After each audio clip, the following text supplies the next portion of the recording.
के कर्नाटका बुलेटिन में आपका स्वागत है। मैं हूं अश्विनी आपके साथ। चलिए शुरू करते हैं आज की खबरों का सिलसिला। उससे पहले एक नजर आज के मुख्य समाचारों पर। एडवाइजरी जारी।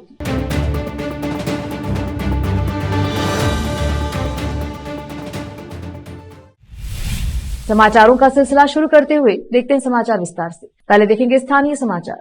तेलंगाना के नए मुख्यमंत्री रेवंत रेड्डी ने हैदराबाद में केंद्रीय नवीन और नवीकरणीय ऊर्जा और रसायन और उर्वरक राज्य मंत्री भगवंत खुबा से मुलाकात की और उनका सम्मान किया। इस दौरान मंत्री खुबा ने कहा कि पिछले 5 वर्षों से लोकसभा सांसद के रूप में रेवंत रेड्डी मेरे प्रिय मित्र थे और मुझे पुराने दिन याद आए कि कितनी बार मैं दिल्ली में सत्र और अन्य कार्यालय कार्यों के लिए हैदराबाद से दिल्ली तक एक साथ यात्रा करते थे।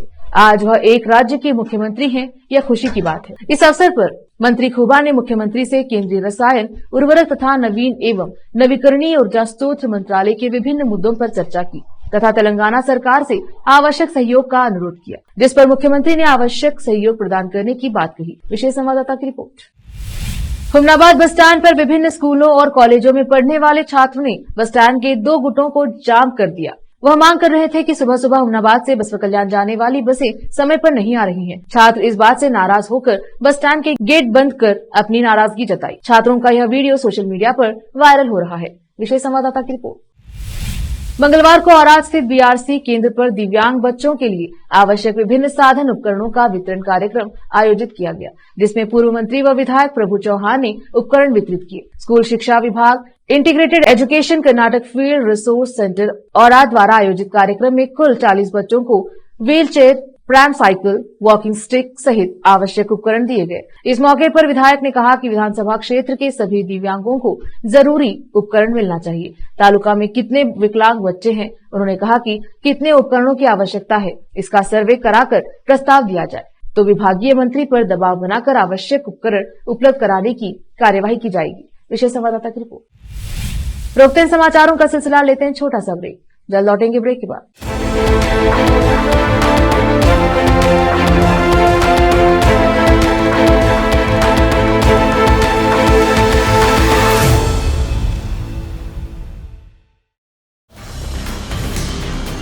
हिंदुस्तान के हर कोने में हम हैं मौजूद।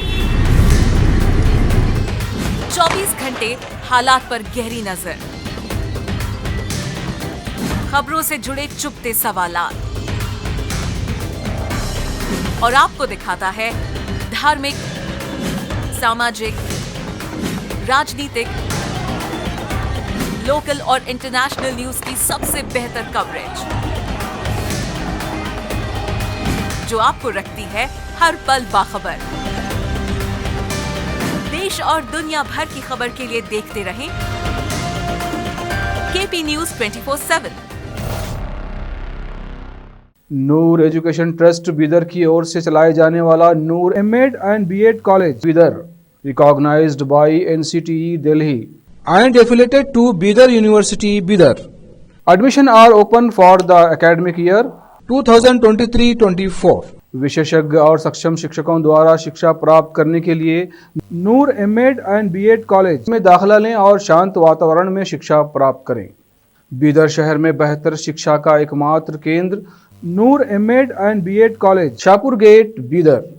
Phone numbers 9945283920, 8482221297।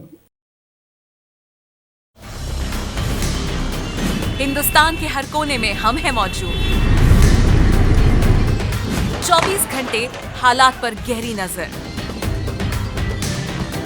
खबरों से जुड़े चुपते सवालात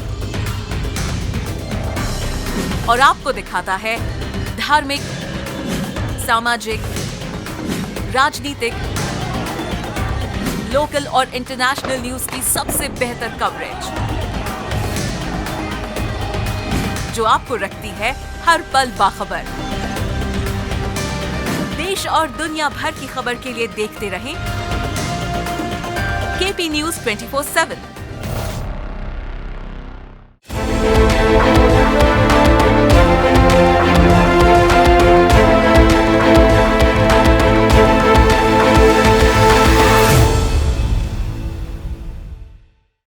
ब्रेक के बाद आपका स्वागत है। देखते हैं समाचार। आप देख रहे हैं केपी न्यूज के कर्नाटका बुलेटिन। अब देखते हैं समाचार राज्य। कर्नाटका के मुख्यमंत्री सिद्धरामैया ने कहा कि उन्होंने प्रधानमंत्री मोदी से महादाई और मेकेदातु पेयजल परियोजनाओं को तत्काल मंजूरी देने का आग्रह किया है। जहां गोवा को महादाई परियोजना पर आपत्ति है, वहीं तमिलनाडु मेकेदातु परियोजना का विरोध करता रहा है।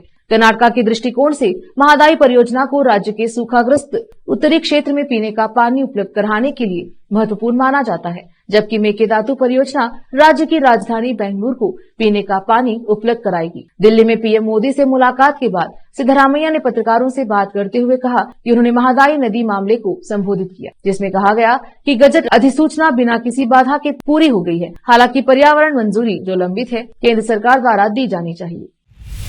कर्नाटका के खाद्य और नागरिक आपूर्ति मंत्री केएच मुनियप्पा ने केंद्र सरकार से राज्य खरीद एजेंसियों के लंबित 2040 करोड़ रुपए जारी करने का आग्रह किया है। केंद्रीय उपभोक्ता मामले, खाद्य और सार्वजनिक वितरण मंत्री पीयूष गोयल को लिखे पत्र में मुनियप्पा ने कहा कि देरी के कारण राज्य पर अनुचित वित्तीय बोझ पड़ रहा है और मोटे अनाज के लिए न्यूनतम समर्थन मूल्य एमएसपी संचालन करने की उसकी क्षमता प्रभावित हुई है।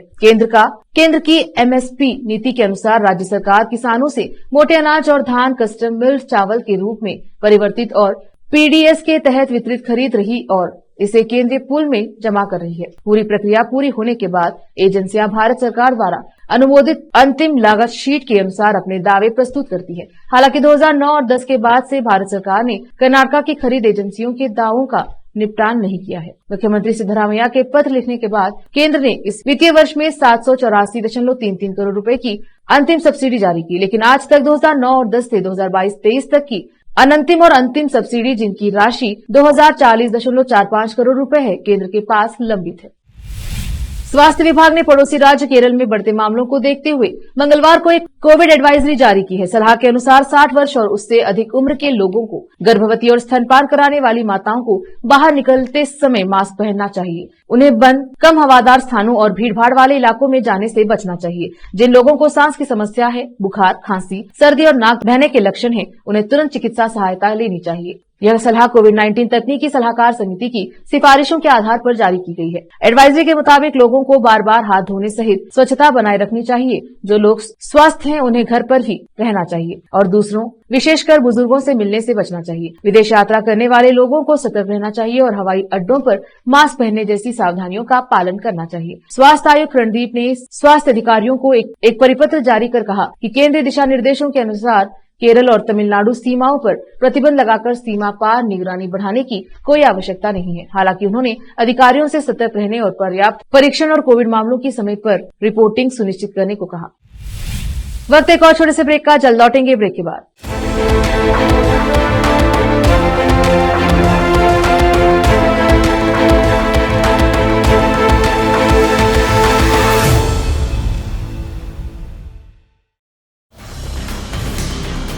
हिंदुस्तान के हर कोने में हम हैं मौजूद।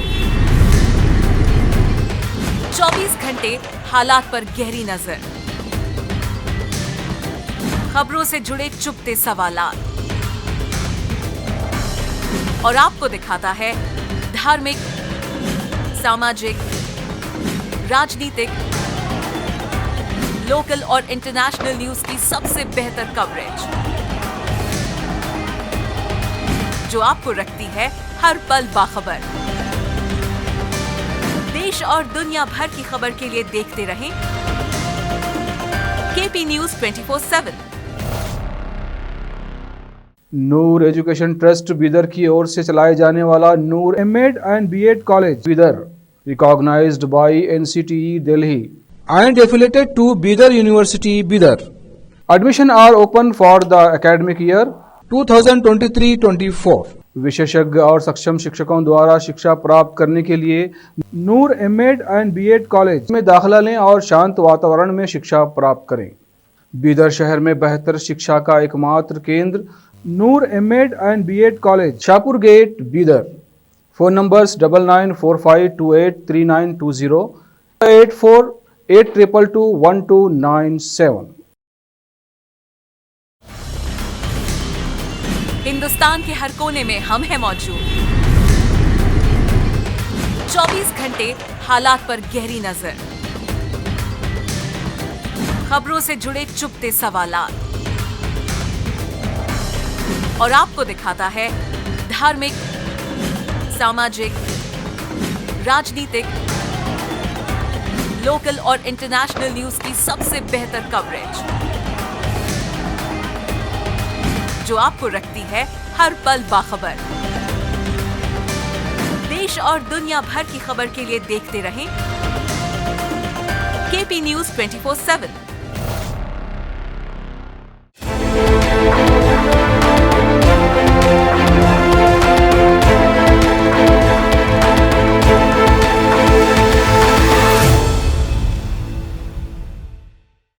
ब्रेक के बाद स्वागत है आपका। देखते हैं समाचार।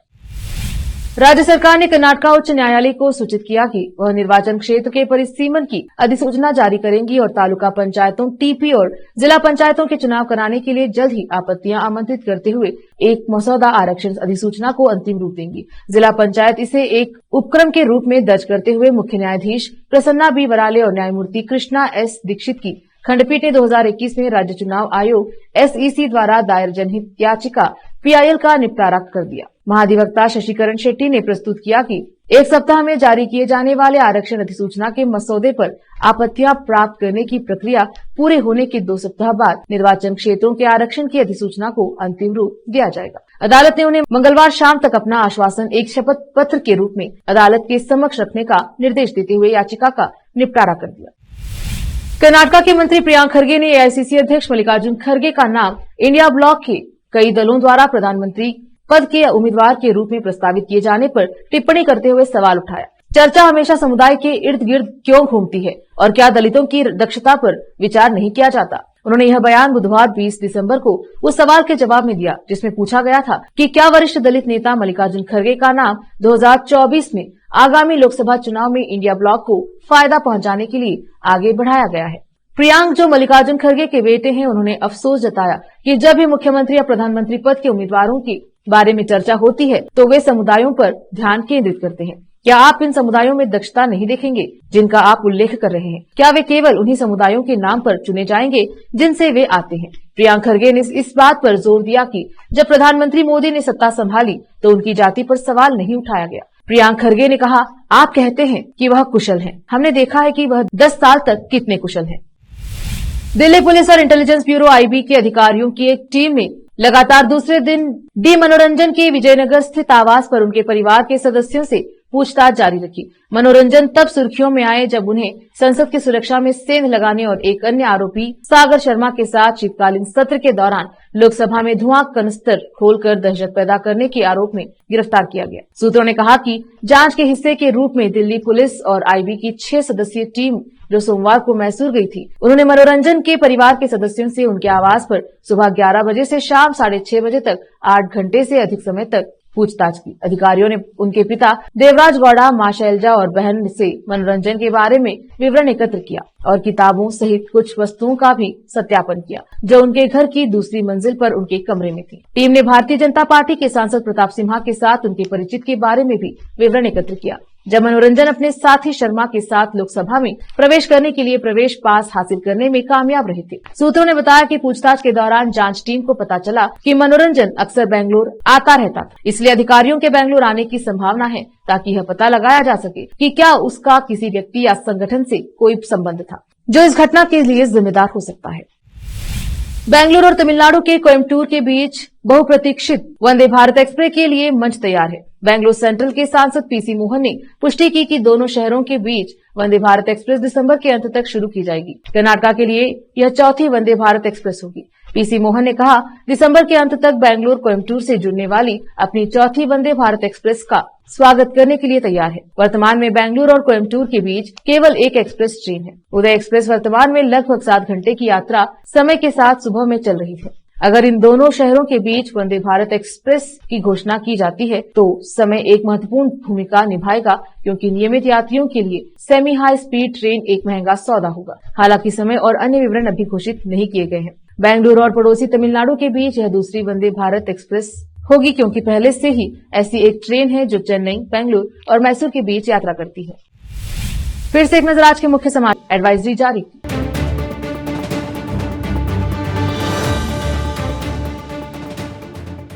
केपी न्यूज के कर्नाटका बुलेटिन में आज इतना ही। देखते रहिए केपी न्यूज 24/7। धन्यवाद।